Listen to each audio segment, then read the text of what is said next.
What is the biggest strength and weakness for every UFC champion from flyweight all the way to heavyweight?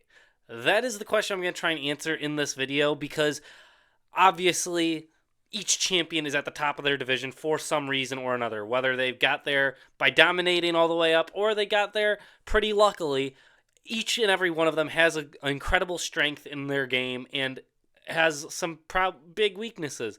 And I want to go through each division, each champion, all the way from the bottom to the top, and kind of just say what I think their biggest strength is and what their biggest weaknesses is. And this is my opinion of when I'm picking a fight, what makes me want them or think they will win, and what gives me worry that they will not win if they have to deal with it. So starting with the flyweight division, Joshua Van versus Tatsuro Taira. Now, I have both of these guys because this upcoming weekend at UFC 328, we have this fight for the title. And real quick, Tatsuro Taira, his biggest strength is his size for the flyweight division and his grappling skill. He is an incredibly skilled grappler.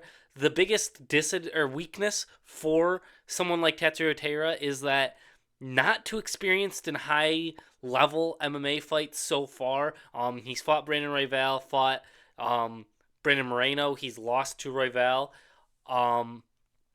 But he beat Moreno pretty dominantly. It's just he does not have many big experienced fights. And the only 5-round fight that he went, I believe all 5 rounds, was against Royval, and he lost that. So we have to see how he works when he's in the big spotlights in the UFC for a world title. And then Joshua Van, his biggest strengths are very clear. It's his striking and his youth, where he is growing pretty big between each fight, and he is willing to step up, fight whoever. Those are huge strengths. His striking is very crisp, very clean, but his biggest downsides or weaknesses that we could possibly see, obviously it's worth mentioning his grappling on his back. We haven't really seen too much of it, but when we do see it, it's not the best. It's not like he's moving, getting out, dangerous like somebody like Charles Oliveira. He is not the most dynamic grappler. But also his biggest his biggest weakness is also very similar to Taira's, and that is he has not been in too many high level fights. He's been scheduled for one 5-round fight, and that ended in like 30 seconds because Pantoja broke his arm. So we still have to see how he is as the fight goes on even more. I mean, he has amazing cardio, but seeing him in those big spotlight moments and in a fight where he might get dragged into deep waters that we haven't seen from the likes of a Pantoja or even a Tatsuro Taira this upcoming weekend. So yeah, that's the flyweight division, and those are our 2 potential champions, so it was worth talking about both of them. We move up to the bantamweight division, and we have Petr Yan, who is an amazing fighter, and it is hard to look at Petr Yan and go, these are the clear weaknesses for him. So obviously his strengths, he is a very crisp striker. He is very well-rounded. If you have to say anything about Yan, is that he is very, very, very well-rounded. There's not really big holes in his game. He's good on wrestling. He's good striking. He's good defensively. He's great offensively. And his fight IQ is very, very good. He's a very smart fighter when he's in there. Those are his biggest things, is that he is very well-rounded, and he is very smart when he's fighting. His biggest weakness, it was hard to come up with one for Yan that was glaring, but it is that he can let the first 2 rounds, early rounds, go away from him to, as people usually cite, that he gathers information and he studies the fighters as he goes into it. He does that every now and then, and it can lead to him losing a decision because he gives up early moments of the fight that some people don't like, don't take it so slow early. And so yeah, that is the biggest risk with somebody like Yan, but he is so well-rounded that he can beat anybody in the division. It just depends on the night how it goes. And yeah, that is the entirety of Jan's game, is that he is so unbelievably smart and very well-rounded, just can let some rounds get away from him and some big moments early on in the fight get away from him. Then we go up to the featherweight division with the champ, Alexander Volkanovski, the greatest featherweight of all time. And he is just truly an extraordinary fighter. He is one of the best ever. And his biggest strength, it was so easy for me to figure it out. It's that obviously he's well-rounded like Jan, but his fight IQ is out of this world. Volk can follow a game plan, can change it up, can do whatever he needs to do in a fight. On the fly, he adapts, he learns. He knows when to use what skill and where, whether it's to be striking, whether it's to wrestle, whether it's to grapple. He knows and learns and adapts on the fly to his opponent so unbelievably well. He trains great, and he has the mind of a fighter to the point where you never have to worry about him really making dumb moves. You can't really cite too many times where he's made dumb moves that lose him a fight, other than certain little things like him taking the fight against Islam on 9 days' notice. But that wasn't even really in the fight. The biggest weakness for somebody like Volk is his age. At this point in his career, he is, I believe, the oldest champion below 170 ever. Because I believe he's like 36 now. So that is his biggest disadvantage, is that he is just older, and he is not as fast, not as durable as he once was. He still is very fast, but he's getting up there, and that's about it. So that's always going to be a factor when looking at a Volk fight, is he young enough to do it still? Is he still high enough into his prime to be able to outdo some of these younger guys? And I think a lot of them he is still able to do. So, yeah, Volk, biggest strength, how smart he is in the cage, and his biggest weakness is just that he is an older champion. I believe now he might even be one of the oldest champions we have, now that Pereira is technically no longer the champion of 100 or 205 pounds. Then we move up to 155 pounds, the lightweight champion, Ilia Topuria. Now, obviously, Ilia is number 1 or 2 pound for pound in the world, and there are not too many glaring weaknesses with somebody like Ilia. That being said, I mean, his strengths, his unbelievable power for somebody of the 145 and 55 pound divisions, he is a monster when it comes to how strong he is. And his well-roundedness, his willing to wrestle in the grapple and to strike. He's willing to mix it up. He's willing to do what he needs to do, and he knows what he wants to do, and he will impose his will on you. And it's just simply that we've seen him have to face adversity before, in moments of the Max fight, in the Jai Herbert fight, in the Bryce Mitchell fight. Some moments of adversity, learning, getting around it, and outdoing his opponent in hurting them even worse than anybody else ever has. And Ilia is on another level as far as skill in most cases in MMA history. I mean, there's nobody that really, outside of a couple people, that rival the pure skill level of Ilia Topuria, especially at how young he is. His biggest weakness is sometimes the overconfidence can worry somebody when picking, that he might be so so confident that maybe it could cloud his judgment. But that's just because, the only reason I say that is just because we haven't seen him be wrong with his confidence yet. He's been right. He's undefeated. He's defeated 4 fan favorites in a row, or 3 fan favorites in a row, and done it in a spectacular fashion. But that was just kind of a little one, is that sometimes the confidence can be a little bit worrying. But honestly, the biggest weakness for Ilia is his size. He is just a little small for what he wants to do in this sport. If he just wanted to stay at 145, 155, I think his size is perfectly fine. But wanting to go up to 170, I think it would help him out if he was a little bit taller, a little bit longer. That is the biggest weakness for somebody like Ilia Topuria. If he eventually wants to go up to 170, it's just purely the size that he is willing or is able to physically reach as a man that was a 145-pound world champion. But that's just stretching it, because Ilia, I still think, could go up and do well against some 170-pound fighters.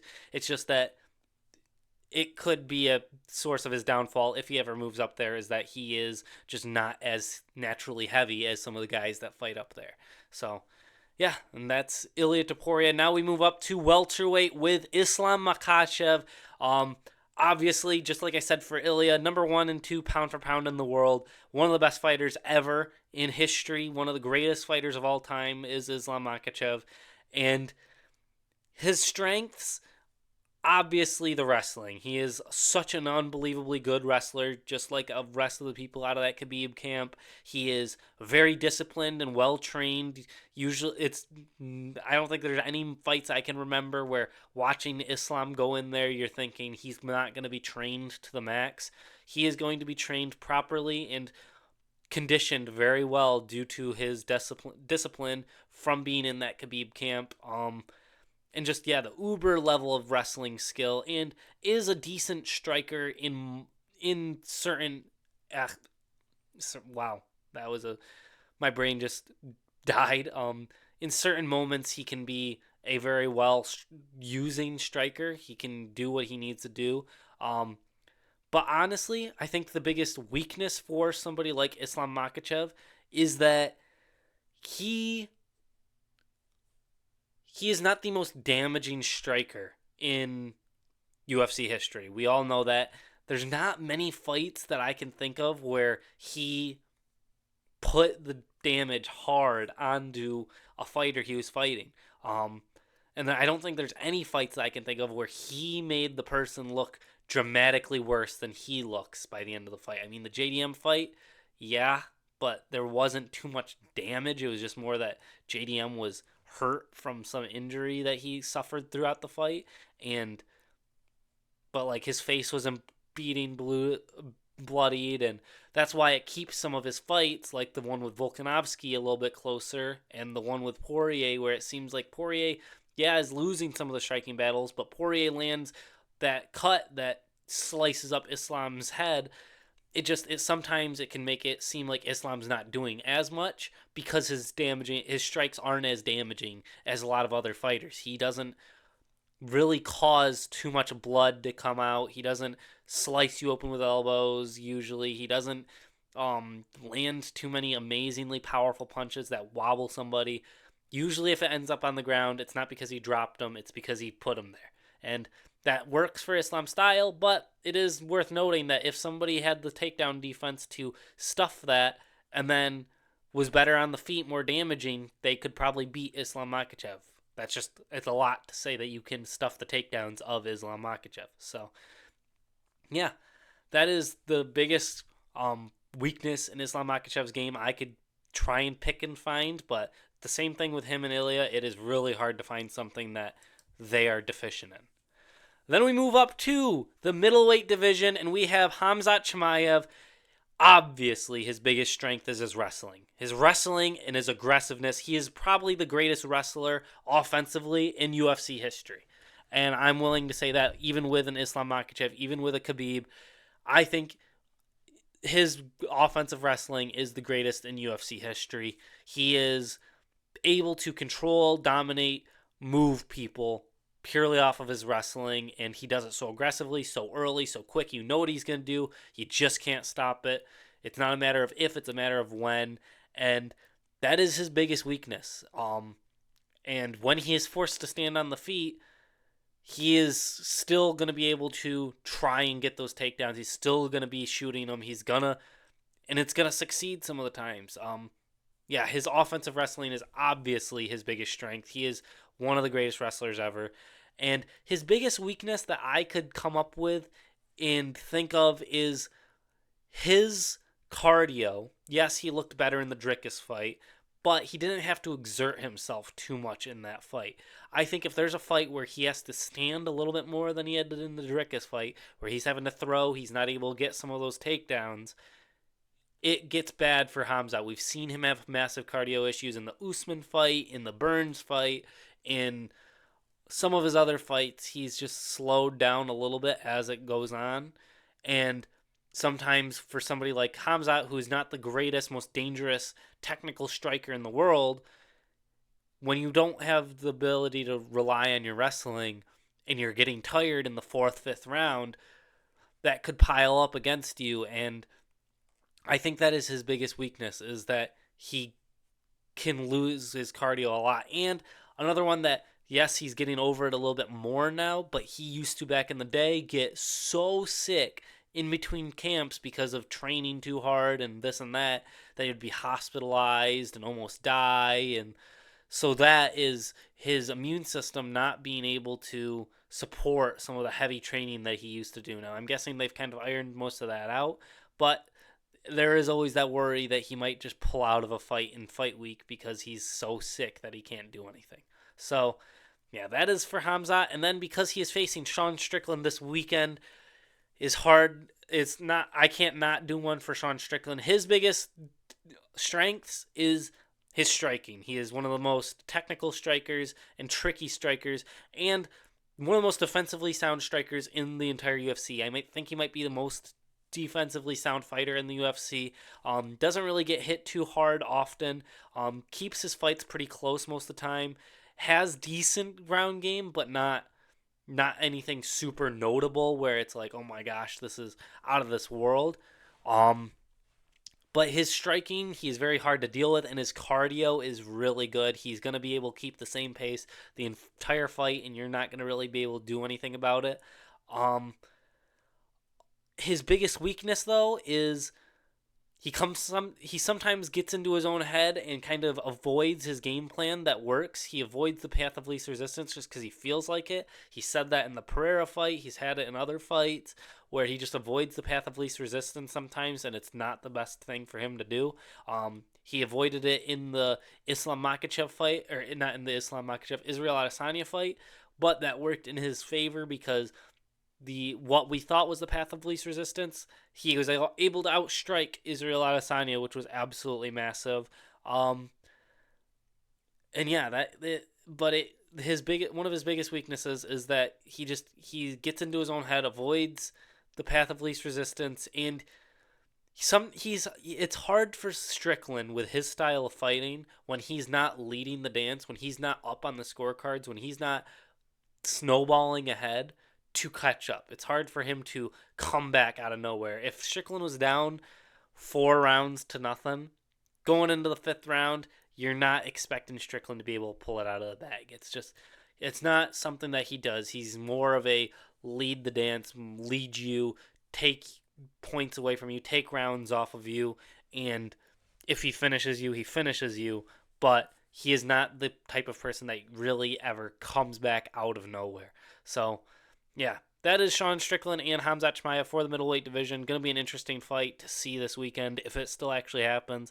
Would not be surprised if it gets canceled due to either an illness or due to some shenanigans that one of them plays during the fight week. Then we have the light heavyweight world champion, Carlos Ulberg. Carlos, newly UFC world champion, and is very good, regardless of how I feel about him and wanting Yuri to win, and Yuri could have won it. But Carlos is a very skilled fighter. He's a very dangerous fighter. He proved it against Yuri. You can't really ever count him out.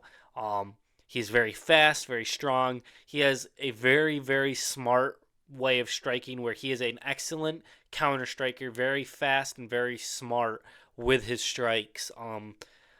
He is very good with it.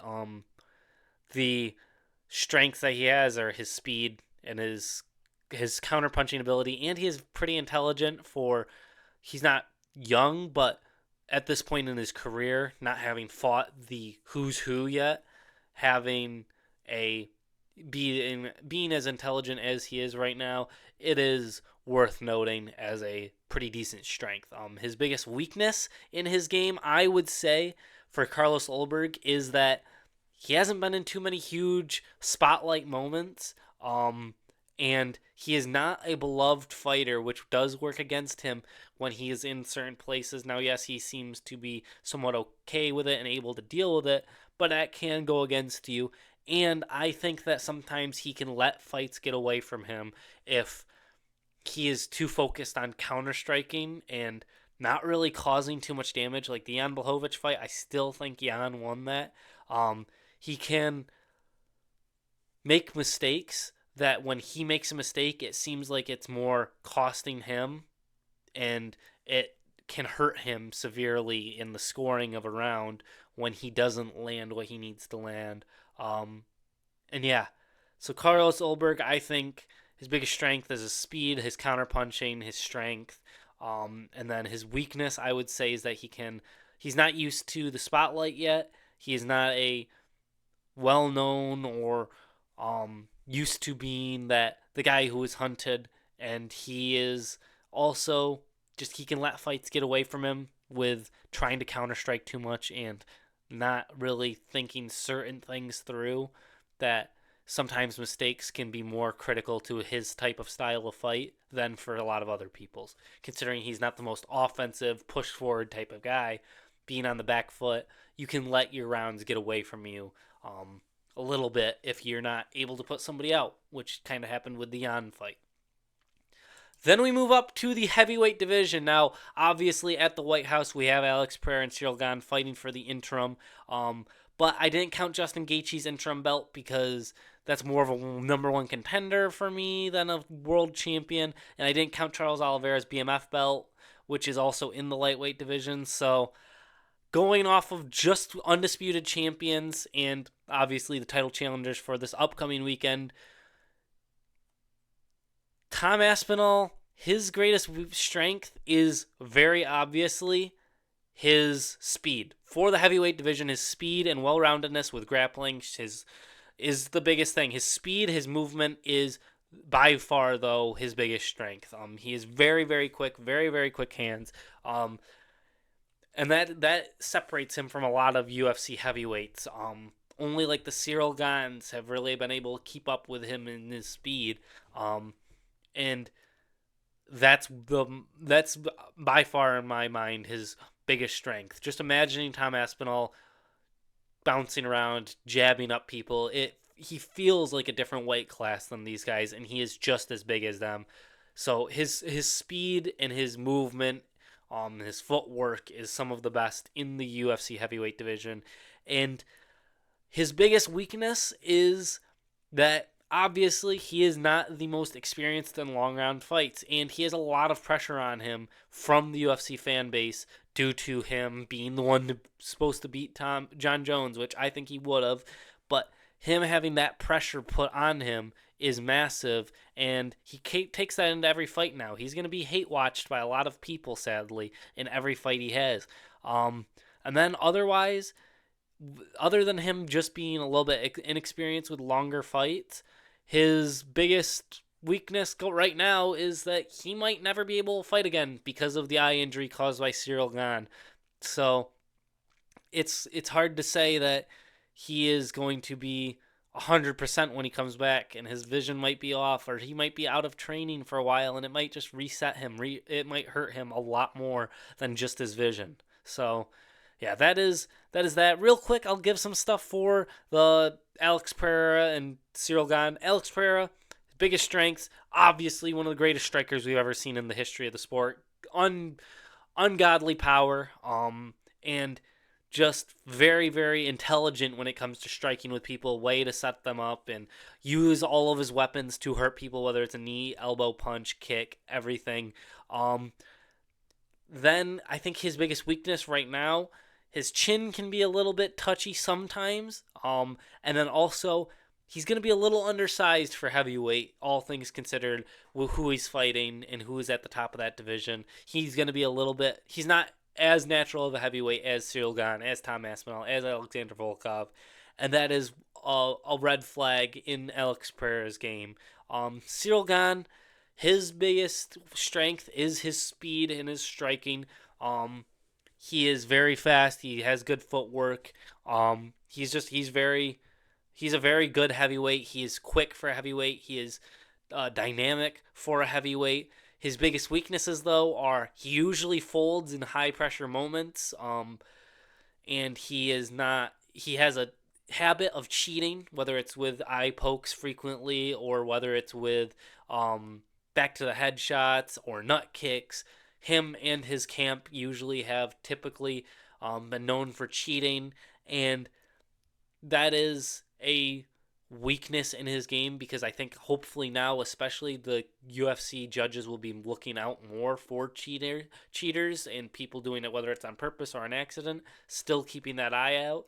Um, and yeah, those are kind of the main ones with Cyril Gane. And then if we go back to um, Justin Gaethje, because he is the interim, um, saying I think that his biggest strength is he's been in this game, he's been in firefights, he can be a dog, he can bite down on the mouthpiece, he can throw, he can cause damage, he's not shy to causing damage, and he's very skilled in a weird, somewhat unorthodox way, but he is always going to be in the fight, he's always going to cause damage, he's always going to go for the kill, and that is the biggest thing for Justin Gaethje, is that he's experienced. He knows how he fights, and he can sometimes lull people into that fight.